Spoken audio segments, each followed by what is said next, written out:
Hello hello hello. आज हम लोग पढ़ेंगे एसिड बेस एंड सॉल्ट। सीधी बात नो बकवास में आपका स्वागत करते हैं और चलते हैं हम अपने टॉपिक की ओर। चले ना, ध्यान दीजिएगा। पहले तो हम लोग पीएच स्केल पर बात करते हैं। किस पर बात करते हैं? पीएच स्केल पर बात करते हैं कि पीएच स्केल का क्या मामला है। आपको पता है ये 7 6 5 4 3 2 1 0। इधर आएंगे 8 9 10 11। कुछ चीजें जो आप नहीं जानते हैं, आप ये समझिए कि पीएच का न्यूनतम मान कितना हो सकता है।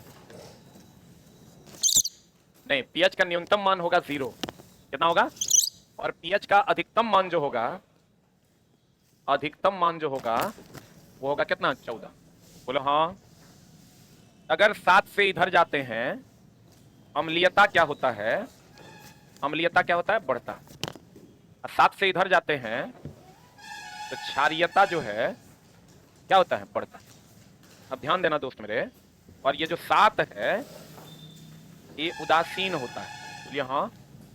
अम्लीयता की अगर हम बात करें तो बता, पीएच 3 और पीएच 5 में कौन ज्यादा अम्लीय हो?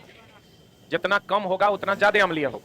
और अगर क्षारीयता की बात करते हैं तो पीएच 8 और पीएच 9 में कौन ज्यादा क्षारीय होगा? कौन ज्यादा क्षारीय होगा? 9 ना? Any doubt? पहले इसको लिख लीजिए फिर बतियाते हैं।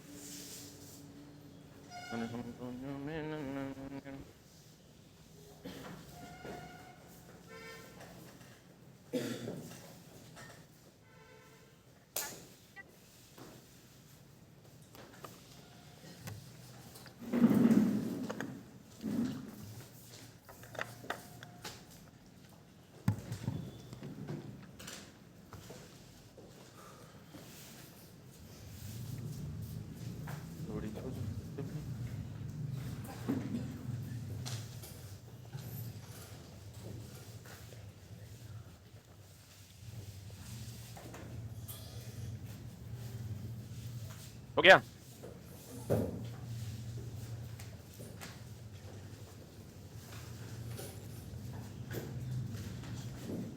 हुआ? कहां हुआ? जल्दी कौन?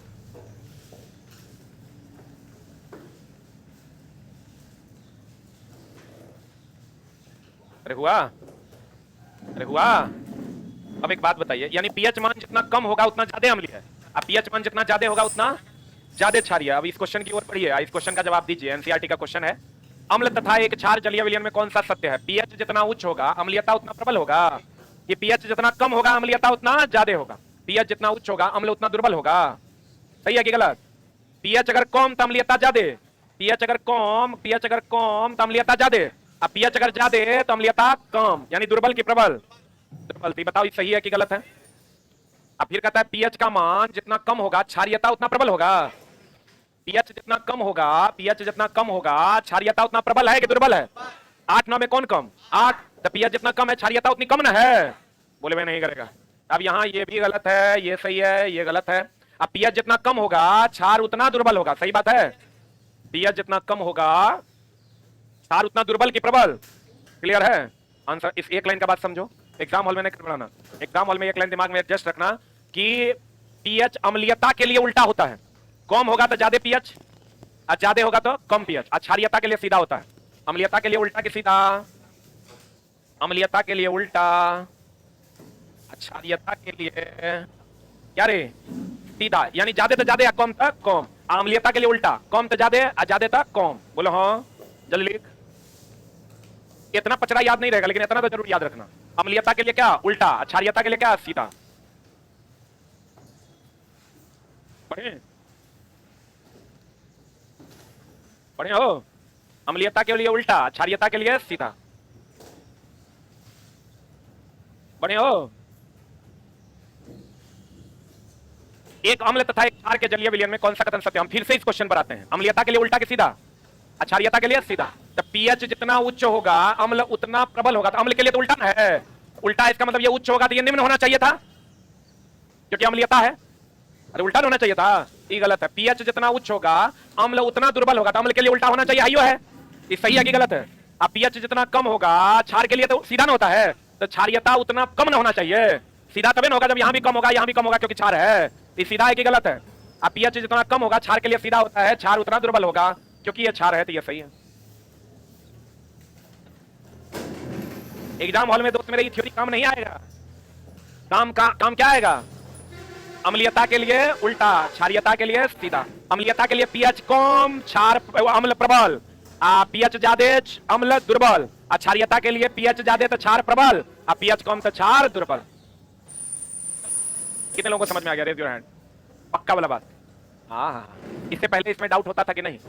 स्टेटमेंट चला, हम बार बार कहते हैं आपके पास फैक्ट है, उससे कोई फर्क नहीं पड़ता, फैक्ट को यूज नहीं कर पा रहे। आपके पास तीर है लेकिन आप उसको यूज नहीं कर पा रहे हैं, फिर उसका कोई मतलब नहीं बनता है। तो उम्मीद करते हैं कि आप खाली इसी लाइन पर सारे सवालों को बना दीजिएगा।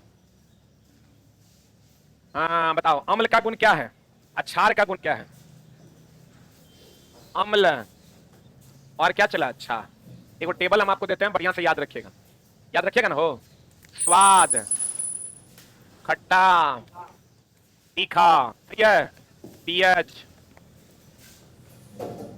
पीएच 7 से कम, 7 से अधिक ना, लिटमस पत्र के साथ व्यवहार, ABR, BRB, ये पता है ना इसका full form? Acid blue to red. अब बेस जो है रेड टू ब्लू। बोलो हाँ, 1 मिनट रुक तब लिखना। उसके बाद हल्दी के साथ अम्ल पीला रंग देता है, क्षार लाल देता है। 1 मिनट, इसका ठीक उल्टा होता है मिथाइल ऑरेंज के साथ। किसके साथ दोस्त मेरे? मिथाइल ऑरेंज के साथ। मिथाइल ऑरेंज के साथ क्या होता है? अम्ल के साथ लाल देगा, क्षार के साथ पीला। ठीक उल्टा, हल्दी का ठीक उल्टा किसके साथ होता है? किसके साथ? Methyl orange. किसके साथ? पहले इसको लिख फिर बतियाते हैं।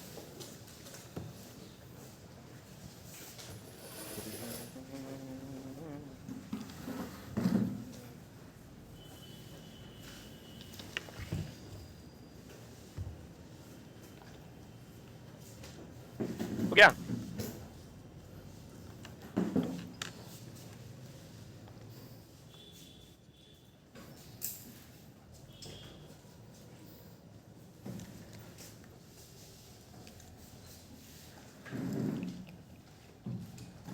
अरे हो गया?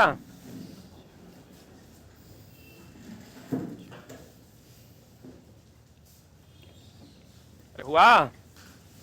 अब एक है गुड़हल। गुड़हल का नाम सुने हो?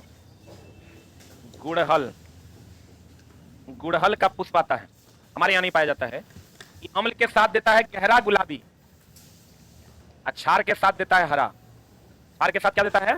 हरा। एक आता है फिनोप्थिलीन। क्या आता है दोस्त मेरे? फिनोप्थिलीन। ध्यान से समझना, हम समझाने की कोशिश कर रहे हैं इसको।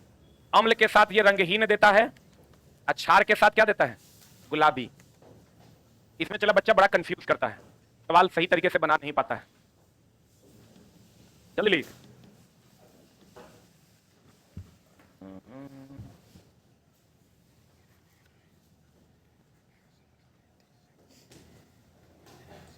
अरे हो गया? ध्यान से समझना। अम्ल का स्वाद खट्टा, क्षार का स्वाद तीखा। पीएच मान 7 से कम, 7 से ज्यादा, ABR। लिटमस पत्र किसका बना होता है? लाइकेन का। इसका ओरिजिनल कलर क्या होता है? गुलाबी। लिटमस पत्र किसका बना होता है? लाइकेन का। इसका ओरिजिनल कलर कैसा होता है? गुलाबी। पीडीएफ कहां है तुम्हारे रे? हाँ, 1 मिनट। बैगनी। लिटमस पत्र का रंग कैसा होता है? लाइकेन का बना होता है। किसका बना होता है? बैगनी का। एक चीज यहां ध्यान देना, हल्दी और मिथाइल ऑरेंज। हल्दी ऐसे भी कैसा दिखता है? पीला ना, तो हल्दी अम्ल के साथ पीला, क्षार के साथ लाल। इसका ठीक उल्टा होता है मिथाइल ऑरेंज, अम्ल के साथ लाल, क्षार के साथ पीला। उसके बाद गड़हुल की बात करोगे, गहरा गुलाबी, हरा।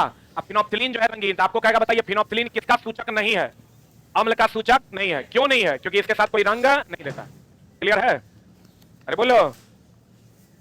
एक चीज और ध्यान रखना चला, कुछ अम्ल हैं जैसे H2SO4, इसका उपयोग पूछता है, इसको अम्लराज भी कहते हैं, अम्ल का राजा कहते हैं। सीसा संचायक सेल में इसका प्रयोग करते हैं। कहां प्रयोग करते हैं? सीसा संचायक सेल में इसका प्रयोग करते हैं। पूछेगा H2SO4, calcium chloride, silica jail, ये सब नमी अवशोषक है।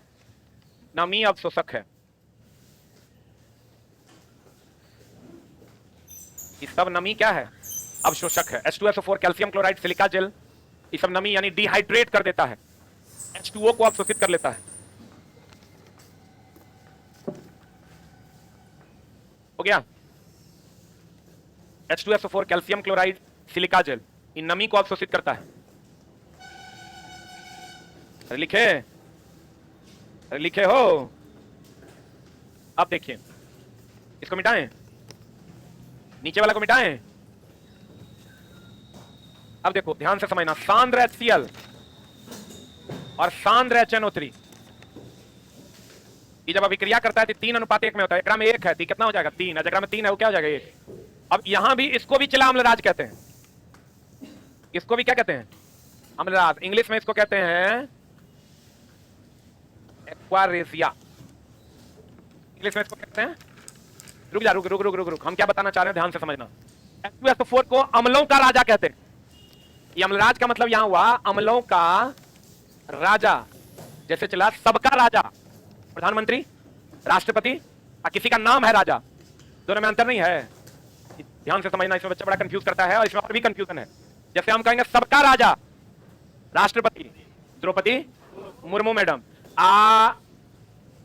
हमारा बीच किसी का नाम है राजा, दोनों में अंतर है ना। ये सभी अमलों का राजा ही द्रौपदी मुर्मू मैडम है, आई हमारे बीच एक नाम है जिसका नाम है राजा।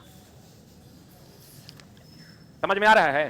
तो ये दोस्त मेरे है ही जो है एकरा में गोल्ड आप प्लेटिनम घुल जाता है। कौन घुल जाता है इसमें? गोल्ड आप प्लेटिनम घुल जाता है, गोल्ड आप प्लेटिनम घुलता है। लेकिन अगर पहला ऑप्शन ए को मारना पड़े तो क्या मारना? गोल्ड। रुक जा एनसीईआरटी में सवाल है, गोल्ड और प्लेटिनम हम लोग सीधा याद कर लेते हैं, क्या हो जाएगा? घुल जाएगा। लेकिन आप याद रखिए गोल्ड और प्लेटिनम में सबसे ज्यादा कठोर कौन है? प्लेटिनम। गोल्ड सबसे कठोरतम धातु कौन? प्लेटिनम। तो गोल्ड और प्लेटिनम में प्लेटिनम ज्यादा कठोर है, इसलिए गोल्ड और प्लेटिनम दोनों दे दे। ऑप्शन में क्या मारिएगा? भूलने की बात हो रही है, क्या मारिएगा? गोल्ड। और ये दोनों सांद्र है कि तनु है? सांद्र का मतलब मोटा, सांद्र का मतलब मोटा। अजय एक है वो 3 है, जो 3 है वो 1 है। और ये भी ध्यान रखिएगा ये अम्लों का राजा है, सभी अम्ल का राजा है और इसका नाम है राजा। बोलन रे, ये वाला टॉपिक चला बड़ा कंफ्यूजन वाला है। देखो एनसीईआरटी में तुमको ये भी सवाल मिलेगा सांद्र वाला, ये भी सवाल मिलेगा और ये भी सवाल मिलेगा, एक साथ तीनों सवाल आपके ये भी मिलेगा। Right it down.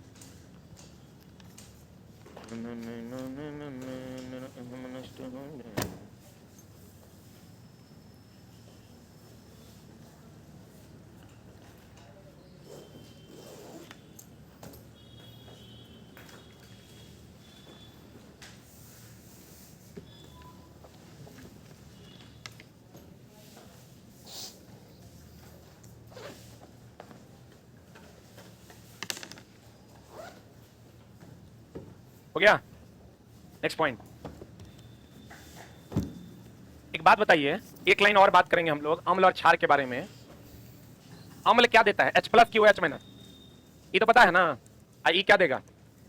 एक नोट करके जरूर लिखिएगा। एक बात बताइए, गर्म करने पर क्या करने पर? एक बात बताओ चला, जो खट्टा, एक मिनट होल्ड ऑन, जो खट्टा लगता है गर्म कर देते हो तो खट्टापन कम होता है कि ज्यादा? कभी गर्म करके खाना कोई खराब हो गया उसको गर्म कर दो, खट्टापन कम कि ज्यादा? कम ना। इसका मतलब गर्म करने पर अम्लीयता क्या होता है? आए रे, घटता है। अम्लीयता घटेगा तो पीएच मान क्या होगा? एंड पीएच मान क्या होगा? अरे दोस्त कभी गर्म खाना खा के देखना, कम खट्टा लगता है कि ज्यादा? और ठंडा हो जाता है तो ज्यादा। इसका मतलब गर्म करने पर अम्लीयता क्या होता है? घटता है। पीएच मान तब क्या होगा? बढ़ेगा। और एक आता है हाइड्रेंजिया गुल्म, नाम सुने हो? Note number 1, note number 2, hydrangea. Hydrangea गुल्म के साथ अम्ल नीला रंग देता है। कौन रंग देता है? नीला रंग। क्षार का कोई माई बाप नहीं है। अम्ल यहां लिखना, अम्ल H+ देगा, क्षार H-, तो ऑलरेडी तुमको पता होगा दोस्त। गर्म करने पर खट्टापन घटता है कि बढ़ता है? तुम गर्म खाना को गर्म करके देखना, देखना अम्लीयता घटेगा।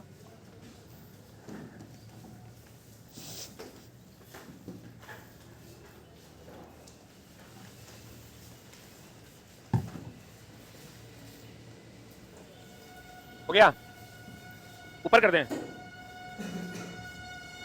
ये हाइड्रेंजिया गुल्म की पंखुड़ियां होती है। अरे हुआ? कौन सा रंग देगा अम्ल के साथ? नीला। अरे बढ़े। अब देखो निम्नलिखित में कौन सा क्षार का गुण नहीं है? ये लाल लिटमस को नीला करेगा। क्षार BRB ना हो तो बेस जो है लाल को नीला करेगा। सत्य है, कह नहीं है। ये पानी में हाइड्रोजन आयन देगा, हाइड्रोजन देगा कि हाइड्रोक्साइड देगा? ये पानी में OH- देगा, OH- को हाइड्रोक्साइड आयन कहते हैं। आंसर बताइए कि बी? ये मोटी सामग्री को विघटित कर देगा, अम्ल क्षार कोई भी मोटी सामग्री को विघटित कर देगा, फिसलन युक्त साबुन जैसे होते हैं, ये भी सही है। हम जानते हैं कि यदि वर्षा, एक बात बताओ एकदम सिंपल, मान लो कि चीनी पानी का शरबत है, किसका किसका है तो बताओ, इसमें नमक डाल देते हैं, इसमें क्या होगा, चीनीपन घटेगा कि बढ़ेगा? हाँ, और नमकपन, पक्का वाला बात बोलो। और इसमें मान लो यहाँ पर ये अम्ल कर देते हैं, ये जो डाल रहे हैं क्या कर देते हैं, क्या कर देते हैं, क्षार। तो बताओ दोस्त मेरे, अगर यहाँ अम्ल और यहाँ क्षार कर देते हैं तो बताओ, क्षार डाल रहे हैं तो क्षार अम्लीयता क्या होगा, अम्लीयता, क्षार डाल रहे हैं तो इसकी अम्लीयता घटेगी, और क्षार डाल रहे हैं तो क्षारीयता क्या होगी? पता नहीं बुझा रहा है कि नहीं? जो डालेंगे वो बढ़ेगा, और जो पहले से रहेगा वो क्या हो जाए, घट जाए। जल्दी लिखना। हम सेवा में जुड़कर तेरा नष्ट हो।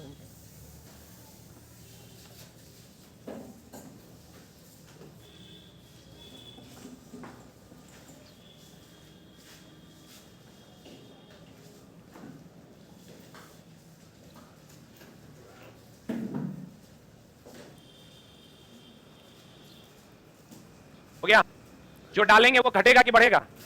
बढ़ेगा ना, जो एग्जिस्टिंग होगा वो घटेगा। बता आंसर। हम जानते हैं कि यदि वर्षा जल का पीएच 5.6 से कम है तो अम्लीय है कि क्षारीय है? अम्लीय वर्षा हो रहा है, इसे अम्लीय वर्षा कहते हैं। अभी भैया अम्लीय वर्षा यानी अम्ल जो है डाल रहे हैं हम किसमें, अगर जब यह अम्लीय वर्षा नदी में बह जाता है, नदी है, नदी है, अरे बोलो, तो कहता है तो क्या होगा, या थोड़ा क्षारीय हो जाएगा, नदी का जल पीने के लिए अधिक स्वस्थ हो जाएगा, नदी के जल का पीएच मान कम हो जाएगा, नदी के जल में मछलियों की संख्या बढ़ जाएगी। हमको ही बताओ, इससे अम्लीयता बढ़ेगा कि घटेगा? अरे अम्लीयता बढ़ेगा। अम्लीयता कब बढ़ेगा? जब पीएच का मान घटेगा। अरे आश्चर्य भरी निगाहों से क्यों देख रहा है? अभी नहीं बताए हैं, जितना कम पीएच उतना ज्यादा अम्लीय है। अम्ल डाल रहे हैं तो अम्लीयता बढ़ेगा, अम्लीयता बढ़ेगा तो पीएच मान घटेगा। What is the answer? चला बुझावा है कि ना बुझावा है? बोले तो 10 दिन 10 कक्षा जो भी करेगा उसको चला लाभ होगा। अब डेली रूटीन में अगर आपका 3 4 5 नंबर नहीं पड़ गया तो चेक कर दी कंडीशन सप्लाई कि आपको समझ में आया कि रट्टा मारे। समझ में आएगा तभी होगा, क्योंकि इसमें एक भी ऐसा चीजें नहीं है जो आप रट पाइएगा। बाबू, एक परखनली में तनु नाइट्रिक अम्ल, नाइट्रिक अम्ल बोले तो HNO3 की कुछ मात्रा लेता है, और परखनली HNO3 अम्ल है कि क्षार अम्ल है, तो कैसा होगा? 70 डिग्री सी पर लगभग 10 मिनट तक गर्म करता है। नाइट्रिक अम्ल के पीएच मान पर इसका क्या प्रभाव पड़ेगा? क्या होगा? हाँ पक्का, ए की बी की सी, टी बी। अगर एक मिनट खट्टा है ना, इसको गर्म कर रहे हैं, तो गर्म करेंगे तो अम्लीयता घटेगा कि बढ़ेगा? अम्लीयता क्या होगा? कितने लोग हैं घटेगा, कितने लोग हैं बढ़ेगा? अम्लीयता क्या होगा? अम्लीयता घटेगा। अब पीएच मान क्या होगा? बढ़ेगा। क्वेश्चन ध्यान से पढ़ा समझना, तभी करना कोको कोको, ढेर कोको कोको नहीं करना है। पढ़े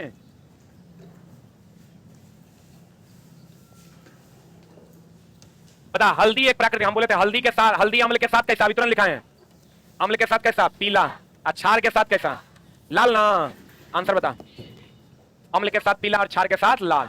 अम्ल के साथ लाल और क्षार के साथ पीला, कौन करेगा? इसका ठीक उल्टा कौन करता है? Methyl orange.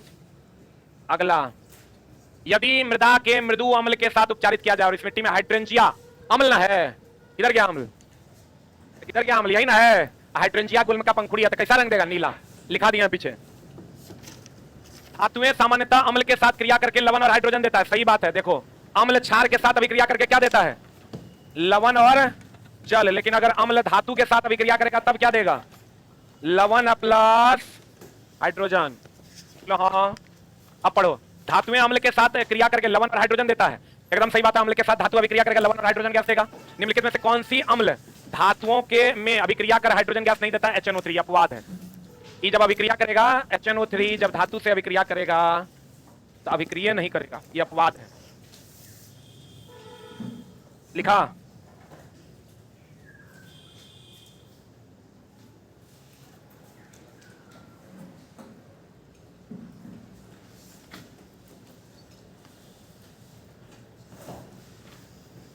हो गया? अरे हुआ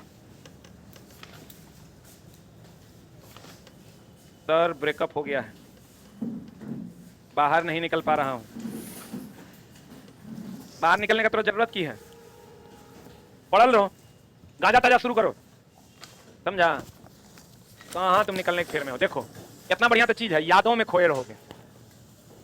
3 चिन्हित परख नली है, ए बी सी, बहुत बढ़िया बात। एगो परख नली ए है, एगो परख नली बी है, एगो परख नली सी है। HCl सांद्र HNO3, एगो में सांद्र HCl, एगो में HNO3, एगो में HCl प्लस HNO3। बोले रे चला, क्वेश्चन का नौटंकी किया है। एगो में सांद्र HCl, एगो में सांद्र HNO3 एवं तथा सांद्र HCl एवं सांद्र HNO3 का मिश्रण। ये कितना अनुपात कितना? 3:1 में। तो इसका मतलब प्रत्येक के 2 ml लिए गए हैं, सब में कितना कितना ml? प्रत्येक परखनली में धातु का एक छोटा टुकड़ा डाला गया। परखनली ए बी में कोई परिवर्तन नहीं हुआ, जबकि सी परखनली में धुल गया। तो सी एकरा में धुल गया है, जो सी एकरा में हम डाले हैं वो घुल गया है, तो या तो ये गोल्ड होगा या तो प्लेटिनम होगा। आप दोनों ऑप्शन में दे दिया, तो क्या मारेंगे? गोल्ड। सही है, क्यों नहीं मारेंगे प्लेटिनम? प्लेटिनम ज्यादा कठोर होता है। एक बात बताओ, उभयधर्मी ऑक्साइड अगर तुमको पूछता है, रुक जा, उभयधर्मी ऑक्साइड का थ्योरी क्या है? उभयधर्मी ऑक्साइड कौन कौन है? Al2O3, ZnO, PbO2 ना, ZnO, PbO2। अब ऑप्शन आपको दे देगा, बताओ कौन है उभयधर्मी ऑक्साइड? कौन है? एक ऑप्शन दे देगा अल्युमिनियम, दूसरा ऑप्शन दे देगा जिंक। क्या मारिएगा? अल्युमिनियम, जबकि है तो दोनों ना, लेकिन मारना क्या है? अल्युमिनियम। जल्दी लिख।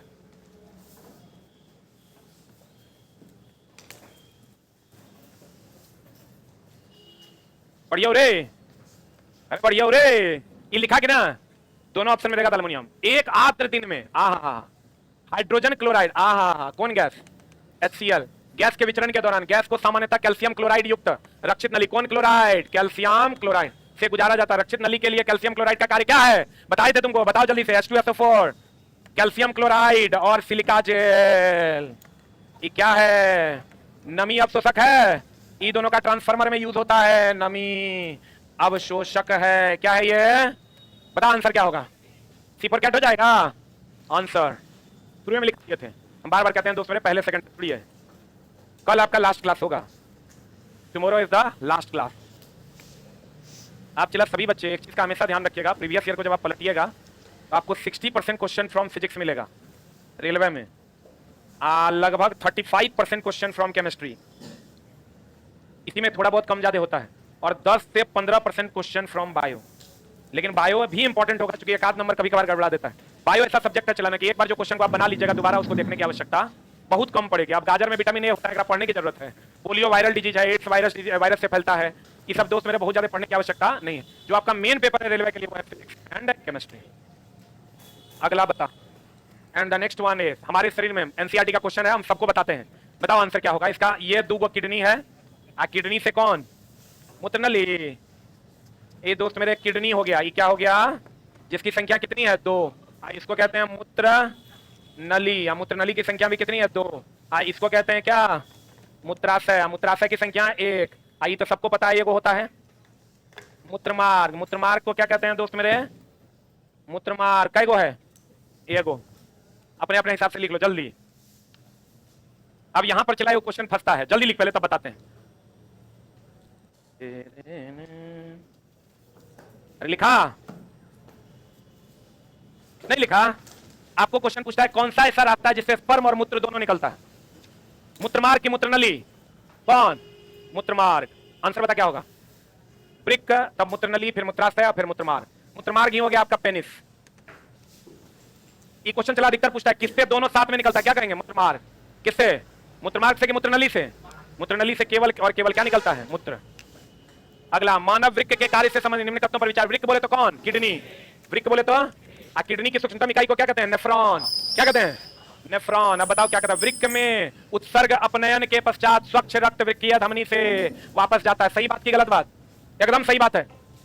बोमन संपुट से निष्पादित द्रव लघु नलिकाओं से गुजरता है, जहां अधिकांश ग्लूकोज का पुनरावशोषण होता है और वृक्कीय शिरा में रक्त के पास वापस भेजा जाता है। दोनों वृक्क के लिए सही है। आंसर हो जाएगा 1 और 2 दोनों। वृक्क जो है चला छान कर फिर से धमनी में वापस कर देता है। अब वृक्क के सूक्ष्म इकाई को क्या कहते हैं? नेफ्रॉन। और वृक्क मेनली किसका अपशिष्ट, कौन सा अपशिष्ट निकालता है? यूरिया। कौन निकालता है? एक व्यक्ति अपने भोजन में प्रोटीन निकाल रहा है, चला इसी से यूरिया बनता है। इसी से क्या बनता है? यूरिया। प्रोटीन ज्यादा मात्रा में ले रहा है, वो अधिकांश उत्सर्जित क्या करेगा? एमिनो अम्ल की यूरिया क्या करेगा? लिखिएगा, लिखिएगा प्रोटीन एमिनो अम्ल और यूरिया, प्रोटीन, एमिनो अम्ल और यूरिया, प्रोटीन, एमिनो अम्ल और यूरिया लिखे। भाई देखो इसका क्या मामला है, इसमें बच्चा बड़ा कंफ्यूज करता है। बहुत लोग अमीनो अम्ल मार देते हैं, बहुत लोग क्या मारते हैं, यूरिया। प्रोटीन की अगर बात करोगे तो अमीनो अम्ल से क्या बनता है, प्रोटीन। अब फिर प्रोटीन से किसका निर्माण होता है, यूरिया का। रुक जा रुक जा रुक जा। तो अगर कोई खा रहा है तो क्या खा रहा है, क्या खा रहा है, प्रोटीन। तो प्रोटीन खा रहा है तो इसको क्या मिलेगा, यूरिया। अगर अमीनो अम्ल खाता तब क्या मिलता, प्रोटीन। अब बताओ आंसर क्या होगा, क्या होगा आंसर, यूरिया। अब मूत्र में गंध किसके कारण, मूत्र मछली में गंध जो होता है किसके कारण, अमोनिया। यूरिक अम्ल कहां पाया जाता है, जोड़ों में, जोड़ में पाया जाता है कौन अम्ल, यूरिक अम्ल। अब मूत्र में गंध, मछली में गंध किसके कारण, अमोनिया के कारण। अमीनो अम्ल से क्या बनता है, प्रोटीन। प्रोटीन से फिर क्या बनेगा, यूरिया। तो खाली प्रोटीन पाउडर पियोगे तो मुतोगे क्या, यूरिया। यूरिया में अधिकतर क्या पाया जाता है, अमोनिया। अमोनिया के कारण उसकी गंध तीक्ष्ण होती है। कैसी होती है,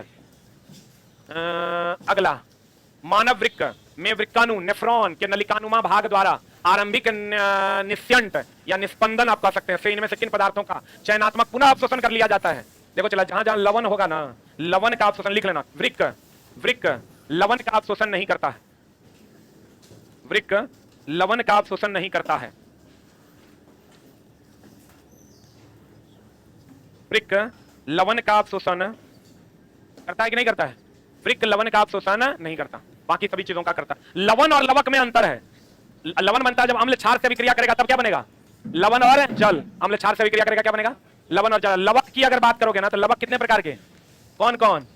लवक को प्लास्टिड भी कहते हैं ना, लवक बोले तो प्लास्टिड।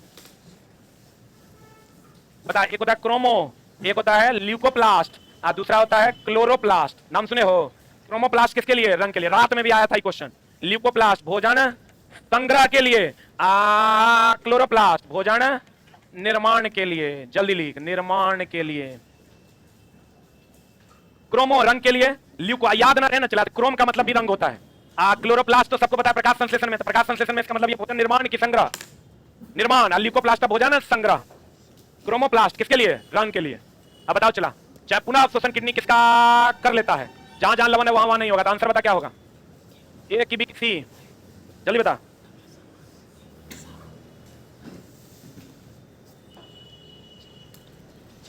आप सब यहीं बैठिए, एक मिनट बैठो बैठो, एक मिनट।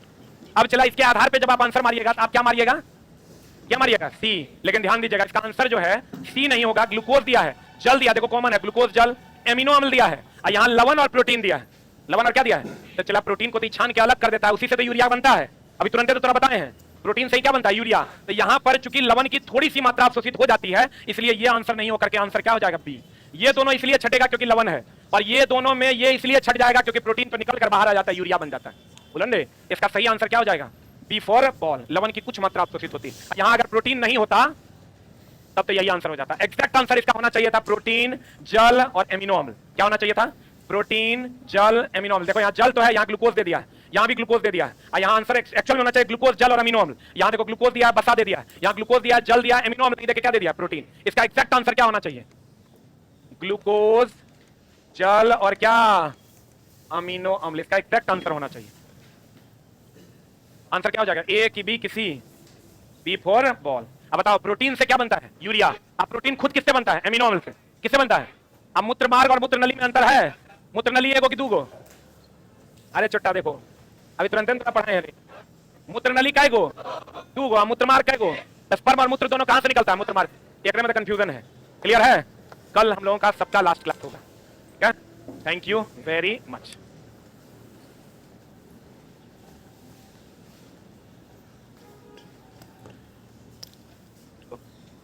आज सेकेंड लास्ट क्लास क्या,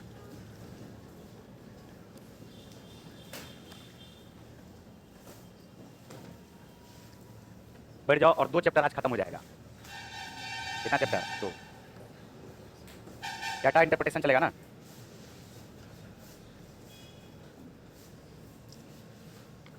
देखो यहाँ क्वेश्चन पे आ जाओ, डायरेक्ट क्वेश्चन पे आओ। क्वेश्चन दिख रहा है सबको, क्वेश्चन दिख रहा है सबको। क्वेश्चन देखो क्या कह रहा है, ध्यान से। इसमें नहीं पता चलता, ये जो ग्राफ दिया हुआ है इसमें नहीं पता चल पाता कि कौन कितना परफेक्ट है। यहाँ पर इसीलिए इसका डेटा दे दिया है। ए का जो डेटा दिया है वो देखो डायमंड की तरह है, ये इसका वर्ग है और इसका ये ट्रायंगल है। तो ए का डेटा दिया हुआ है, क्वेश्चन में कहा जा रहा है निम्नांकित ग्राफ और तालिका 3 परीक्षाओं परीक्षा डेटा इंटरप्रिटेशन का बिल्कुल आसान लेवल का क्वेश्चन पूछता है रेलवे, ठीक है। इससे घबराने की जरूरत नहीं है, बहुत आसान क्वेश्चन रहता है। 3 परीक्षाओं परीक्षा 1 परीक्षा 2 परीक्षा 3 में 3 व्यक्ति ए बी सी द्वारा प्राप्त अंकों को दर्शाते हैं। तालिका का अध्ययन करें और पूछे गए प्रश्न का उत्तर दें। ये ए है जो टेस्ट 1 टेस्ट 2 टेस्ट 3 दे रहा है, बी है टेस्ट 1 टेस्ट 2 टेस्ट 3 दे रहा है, सी है टेस्ट 1 टेस्ट 2 टेस्ट 3 दे रहा है। क्वेश्चन में कहा जा रहा है यदि परीक्षा 1 और परीक्षा 2 दोनों के लिए पूर्णांक है 80, उसके बाद पूर्णांक 2 है परीक्षा 3 के लिए, तो सभी तीनों परीक्षाओं के प्रदर्शन को देखते हुए ए ने सी से कितने प्रतिशत अधिक अंक प्राप्त किए